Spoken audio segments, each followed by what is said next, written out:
내가 프랑스 파리에 있을 때 마침 고우 선생이 와 계셔서 유력한 사람의 소개로 통변한 사람을 데리고 나와 3인이 시외 기차를 타고 약소국민회 부회장 살레시 댁을 찾아갔습니다. 그곳은 경성서 영등포 갈 만한 거리에 별장 많은 곳이라 씨의 댁도 살레시 장인이 돌아갈 때에 준 별장이라 합니다. 대문에서 줄을 잡아당기니 미리 약속한 터이라 살레시가 친히 나와 문을 엽니다. 문을 들어서니 좌우로 수목이 울창하고 잔디 위에는 갖은 꽃이 다 피어 있고 개소리, 닭소리가 모두 납니다. 단아한 양옥집. 문을 열고 들어서니 수수하고도 점잖은 부인이 마중을 나와서 책이 산같이 쌓이고 갖은 골동품, 각국 국기를 모아놓은 서재로 인도합니다. 양씨 사이에는 정담이 있은 후 살레시는 일본에 2번 갔다 온 감상 중 앵화와 일본 여자와의 자태가 좋더란 말. 조선에 1번 갔다 온 감상 중 칼춤 추는 것을 볼 때 칼같이 무서운 물건을 춤으로 예술화한 것은 그만치 조선 민족이 선량하고 평화스러운 것을 알겠습디다 하는 말을 재미있게 들었는데 씨는 특히 조선에 호감이 있었고 동정을 많이 가지고 있으며 1919년 사변을 잘 알고 있었습니다. 부인은 프랑스 여자 참정권 운동의 회원으로 가정에 충실한 현처 양모요. 사회상 견실한 활동가입니다. 이날 놀고 가서 그 후 1번 다시 갔을 때 프랑스 가정에 가 있기를 원하였더니 2말 아니하고 자기 집에 와 있으라고 하였습니다. 나는 기뻐서 곧 이사를 하였습니다. 때에 부부는 독일 베를린에 가 있을 때입니다. 이래 3개월 동안 살레시 가족과 기거, 식사를 같이 하게 되었습니다. 이 집 가족은 50여 세 된 살레시, 40여 세 된 부인, 18세, 16세 된 딸, 7세 된 아들, 나 6식구이었습니다. 집은 목재로 실용적일 뿐입니다.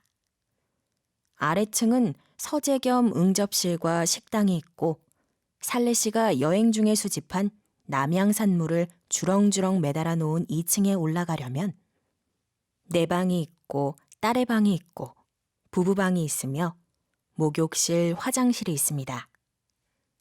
3층에는 재봉실이 있고 유아실이 있어 벽, 의자, 책상, 책장 모두가 진홍색으로 꾸미어 세계 교육을 하고 있습니다. 아침이면 딸들이 먼저 일어나 보리죽과 차를 갖다 주면 자리 속에서 먹고 나서 세수를 하고 살레시는 회장, 혹 학교로, 부인은 자기 사무소로, 딸들은 중학교로, 나는 연구소로 나가면 종일 집은 7세 된 남아와 개가 보고 있습니다. 저녁 때 돌아오면 개가 먼저 짖고 어린애가 3층에서 들창문을 열고 누구요 하는 것은 과연 사랑스럽습니다. 점심은 보통 날은 도시락을 싸가지고 가고 일요일이나 제일은 여고인이 자전거를 타고 와서 해만 주고 뒤도 안 돌아보고 달아납니다. 저녁 밥상에는 가족이 늘어앉습니다. 내 자리는 언제든지 주빈석, 살레시 우편에 앉게 됩니다. 살레시는 친절하게 마담 김, 오늘 그림 잘 되었습니까? 하면 부인은 얼른 그럼요, 오늘 그려왔는데 썩 잘 되었던걸요. BCL의 영향을 많이 받았겠지요.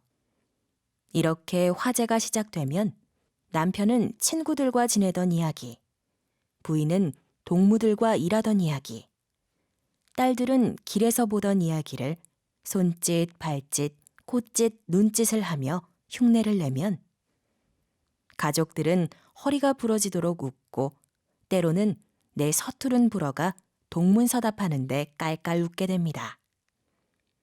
이럴 때마다 살레시는 내가 무참히 여길까봐 시침이 딱 떼고 눈을 내리뜨고 웃음을 참고 있습니다.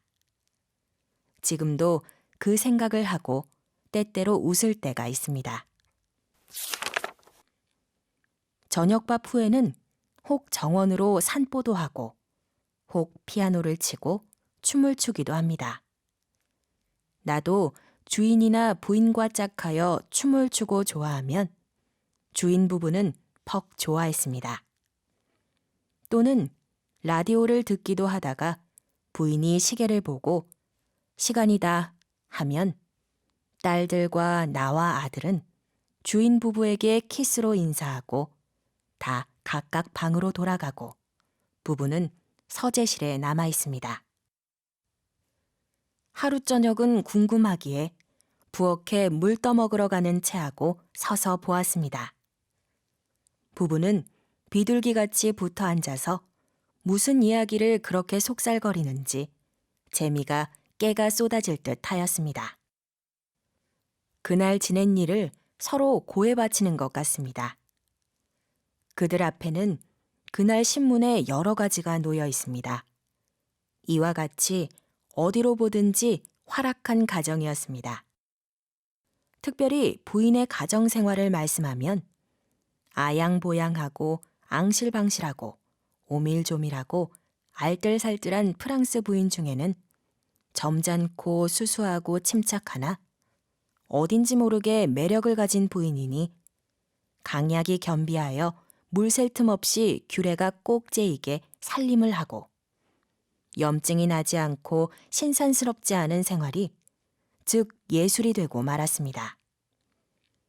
남편에게 다정스럽게, 자식들에게 엄숙하게, 친구에게 친절하게, 노복에게 후하게, 가축에게 자비스럽게 구는 데는 감복하지 않을 수 없고 더욱이 가풍이 학자의 생활인 많지 질소하고 자치제이라 주인이야 어린이까지 새순물도 자기가 떠다 하고 밥 먹고 난 그릇까지 다 각각 부엌에 내다 놉니다.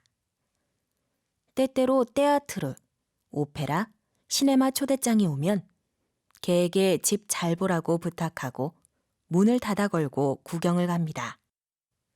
구경을 다 하고 오다가 카페에 들어가 차나 음식을 먹고 돌아옵니다. 어린이는 좋아서 껑충껑충 뛰면 어머니는 그 뺨에 키스하고 아버지는 빙그레 웃으며 내 옆으로 와서 가만히 조선 어린이들도 저렇지요 합니다.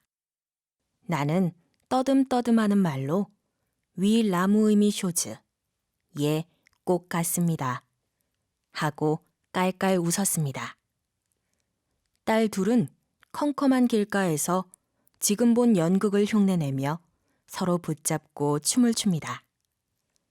살레 씨는 손뼉을 치며 트레비안 트레비안 잘한다 잘한다 합니다.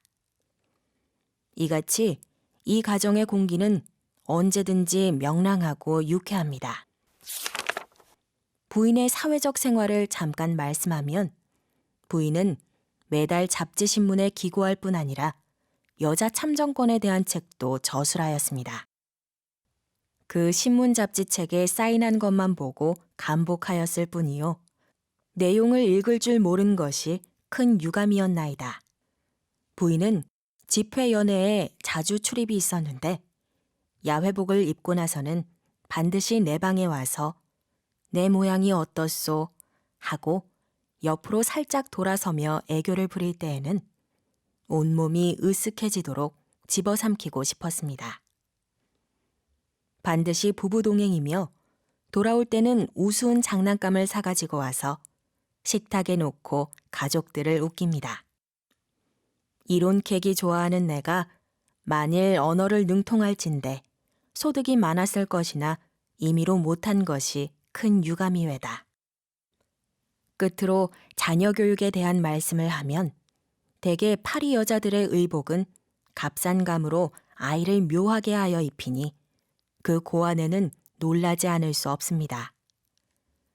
이 집 딸들도 일요일에는 마룻바닥에 의복감을 펴놓고 외투를 말라 지어 입고 나선다든지 모자를 만들어 쓰고 나면 어느 상점에서 사온 것이나 지지 않아서 파리 여자는 우선 자기가 생긴 모양을 알아가지고 제 체격, 제 얼굴과 조화 있게 입어도 사람 그것이, 즉 예술품인 것은 루이 14세의 진수가 프랑스 국민성에 꼭 박혀있게 된 것이외다.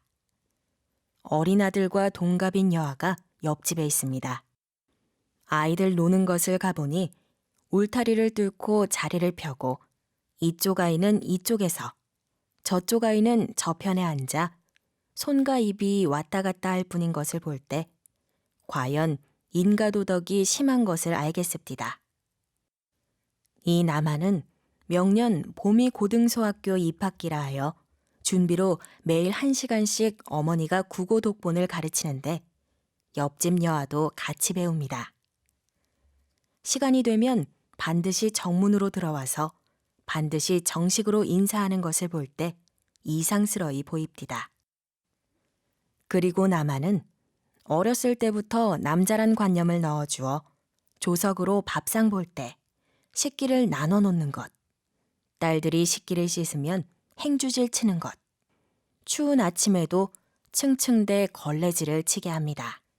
그리고 가축은 개, 닭, 토끼, 고양이 등이니 부인은 아침마다 일어나는 대로 모이를 주고 쓰다듬고 키스하고 병이 나면 안타깝게 어루만지고 합니다.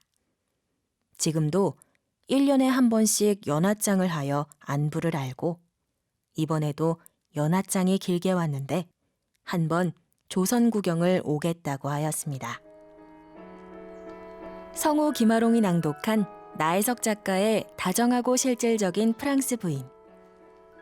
EBS FM 한국 단편문학 30은 국립중앙도서관 협찬입니다.